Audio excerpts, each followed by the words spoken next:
Hey everyone! So I've been in Vietnam now for almost 2 months and I'm actually leaving tomorrow, and so I wanted to make this video to tell you all why I love Vietnam so much. I already can't wait to come back and I'm literally raving about it to everybody who will listen. So here's the top reasons why I love it so much and why you need to come to Vietnam if you're considering it, and why it's such an incredible place to be and an incredible place to visit. So here we go. One of the things that I love about Vietnam is the people. The people are so friendly here and warm and welcoming and kind. Like every shop or restaurant or cafe you go into, you're greeted with a really warm smile, and the people you walk past on the street are all like happy and smiley, and it just feels like there's quite a high level of positivity and happiness, which makes it a really nice place to spend time and has a really positive energy to it. So it's just something that makes it feel really warm and welcoming compared to some places. Here it feels like people are happy, which I really love. Jesus, crossing the roads is crazy, but that's something that I love about this place as well, is just like how frantic and chaotic and energetic it is. So while it makes walking around and crossing the roads crazy at times, it's something really cool about just being in a city where there's always something going on. So no matter where you go, where you walk, there's things to look at, things to see. Whoa, people everywhere. It's really cool, it's vibrant and it's chaotic and it's amazing. I love that energy in a city. It's electric. A big thing about Vietnam that is incredible is absolutely the food as well. This won't be a surprise if you've watched any of my videos. I love Vietnamese food. Being vegetarian, there's heaps of vegetarian options here as well. So I've been to Hanoi, Da Nang, Hoi An and Ho Chi Minh City, and in every single city there's no shortage of food to eat. It's all really cheap, it's fresh and it's really healthy. It feels like you can eat a lot of really good food, and I've just felt so much better for being here. The amount of fruits and veggies I've eaten is way above what I normally would. There's like fresh fruit available everywhere, and juices are really cheap, so like I'll get a meal and just get a juice with it. So that's really great. The food's full of veggies, super fresh and just so accessible. And as I've started to say quite frequently, you can always just grab a banh mi. So like as a snack, any time of day, any time of the night, you can just grab a banh mi. But it's one of my favorite foods. So yeah, the accessibility, the freshness, the healthiness, the quality of the food and the price of the food is just something that I love about this place. I'm really gonna miss it. I think as soon as I leave here, I'm gonna be having Vietnamese food dreams because it's unlike anything else. It's absolutely amazing. There's a real sense of community here that you feel like, and it's often on the sides of the roads or like on the streets, but the people are often in groups and having chats and standing around together, and you see families together, big groups of friends together, just socializing and chatting. Because I think it's quite a normal thing to be, you know, like out of your house and like on the sides of the roads and in these sort of community spaces that aren't necessarily always just like indoors. It's really cool. It like adds to that energy and that vibrancy that you see. There's something I feel like I've never seen in any other country. Just the amount of socializing and community and things like that you see on the sides of the roads. Well, it makes it kind of hard because a lot of footpaths aren't for walking. It means you've got to sort of walk on the street. It's something awesome that the streets are for the people. They feel like real community spaces that you actually use and can spend time in, rather than just like polished footpaths you see in other cities where people are more in their own houses. That sense of community and sense of the city being for the people is really, really cool. And you know, you'll be in like a restaurant and you'll see like the owner and the owner's parents, elderly parents might be there, or their kids will be there, and you'll be eating and there's some kid running around in their pajamas or something, and it's like, it's just a normal thing that people just sort of live in the city, not just all like in their apartments or inside. You see a really authentic side of people and of families in just the way that it runs and functions, not necessarily all behind closed doors. And I think that's really cool. I think it's really refreshing. It's really cool that it feels like everything's owned by like a small business or a family or real people. And like while there is some malls and some shops, it feels like they're more sort of higher end or for touristy stuff. Whereas you walk down the street and you see like a shop full of fans, for example, and it's run by a family, or we needed to buy a clothes drying line and didn't know where to find one, and you go down a street and then you find a shop where like an old family are just selling a bunch of different homewares.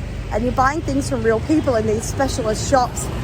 While that makes things maybe sometimes a little bit difficult to navigate as a tourist or as a foreigner, it's really charming that it's all run by like families, and it's very cool walking down the street and seeing like regular people owning specialty shops selling stuff rather than going to like a supermarket or a hypermarket that you might find in other countries. And you buy your fresh produce in places like this, like we're on a street and there's just sort of markets up the side, or there'll be a woman walking around with baskets around her neck selling different fruits and vegetables and produce. And again, I guess being foreign, it might not always be like clear of where you buy apples or bananas, but the apple and banana lady will walk around and sell them to you, or you stumble across a little alleyway with some local vendors that sell them. So it's very cool, it's very charming.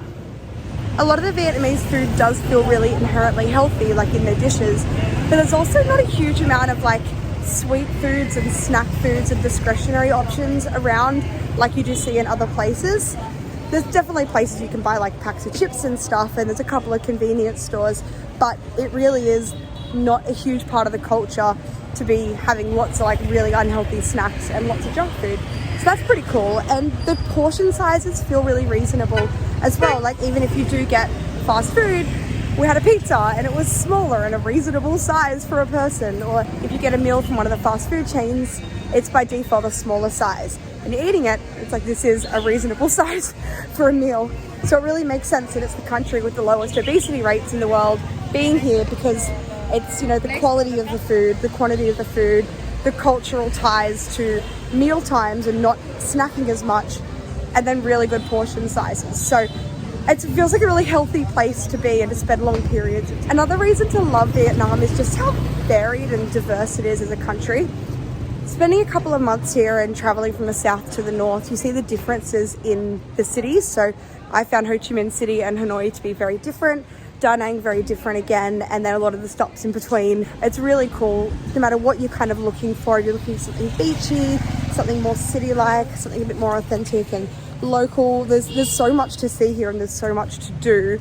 I definitely haven't scratched the surface in 2 months. There's so much more for me to see and so many reasons to come back. So you could spend months in any one of these places and be so happy and still continue to explore and find new things. So definitely the tip of the iceberg, but I'm a massive proponent for Vietnam, and I feel like you're never going to be done with it. You're never going to have seen it all or done it all or have experienced. There's so many breathtaking sights and amazing places to see outside of the city as well. So like big day trips you can do, or weekend trips you can do from the main cities, or time you can spend in other places. Like we did a tour of the Mekong Delta from Ho Chi Minh City, or up to Ha Long Bay from Hanoi, or there's these places that are just so exceptionally breathtaking, whether you're into like the water and the ocean and islands, or you want to see mountains and rice fields and greenery. It's like there's so much variety and there's so much to see here.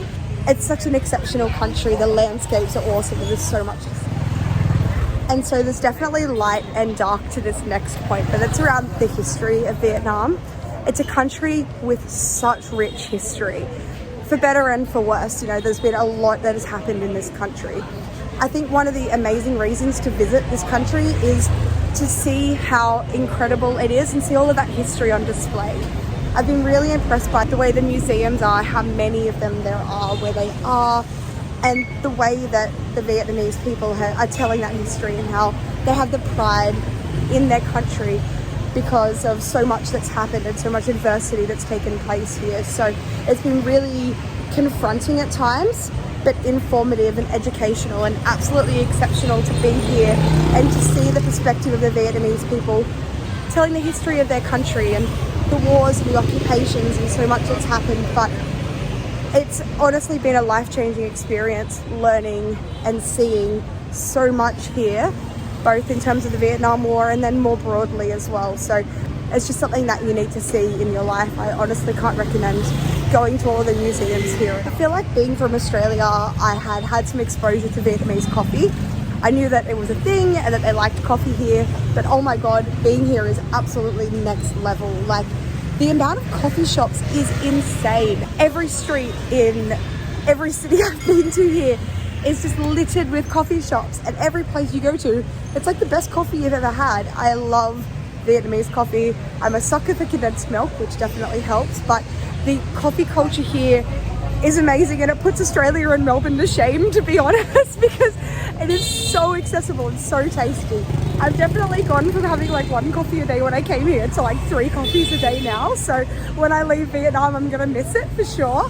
But yeah, the coffee is just another reason to love Vietnam. It's so good. I think one of the big reasons that people do consider coming to Vietnam, or why you should consider coming to Vietnam, is the prices. Especially coming here with like Australian dollars or foreign dollars, it gets you very far here. So like a typical banh mi will be between 20 and 30,000 dong. You can get a pretty reasonable meal anywhere for like 30 to 45,000 dong, and then at a higher price, more fancy place for like maybe 100,000 dong. Like, it is so cheap. A coffee will be like 30,000 dong for a nice one. The accommodation is pretty cheap as well. You can get a grab across the other side of the city for like 40,000 dong. It's really cheap. It's really cheap to live here. Obviously, depending on flights from your country, that is probably the most expensive part. But once you're here, the cost of living is so cheap. You can live so well. You can eat and drink like an absolute king or queen for like very little money. So that's something else that I think makes it such a great travel location. And so while I've found Vietnamese really difficult to learn, of all of the countries I've traveled to, I think Vietnamese is one of the more difficult languages. So I've given it a go with varying levels of success. It's amazing to come here because there is actually a lot of English around. I was surprised like that so many people do speak at least a little bit of English, and where they don't, because everyone's so friendly, they want to help you anyway. The Google Translate app is really helpful.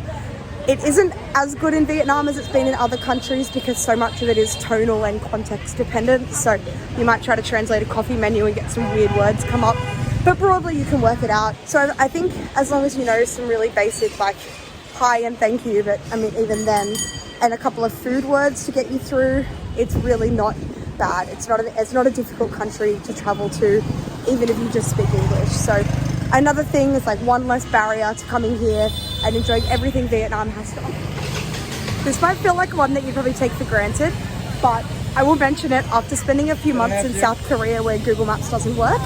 Google Maps is really good here, and it's got a lot of reviews in English as well, so you can search things that you're looking for in English and actually find results, which is awesome. It makes navigation so much easier. I have an eSIM which works across all of Southeast Asia. That makes things so much easier, especially in places like Hanoi where the streets can be a bit of a maze. Being able to get around from point A to point B independently is, yeah, it's something that makes it so much easier. Oh my God, and the massages. After being in Thailand, I thought that they had the best massages in the world and so cheap, but I think they're actually cheaper and better here. Massages will be like anywhere from 100 to 200,000 dong for an hour, which is so cheap, and they're just amazing quality. Everywhere you go, there's massage places. So the ability to get a massage here, I think, is the easiest of any country I've been to, and so consistently good quality. So I've definitely been making the most of that while I'm here. And there's places everywhere that'll wash your hair too and give you like a little scalp and head massage for like 50 or 100,000 dong. Super cheap. I honestly haven't washed my own hair since I've been here, and I don't know how I'm gonna go back because it's so good. Thank you guys so much for coming with me and watching my video today. If you've enjoyed it, please like it below and don't forget to subscribe to my channel. It helps me out so much, and that way you also see my future videos. And thank you guys again, and I'll see you on my next video. Bye!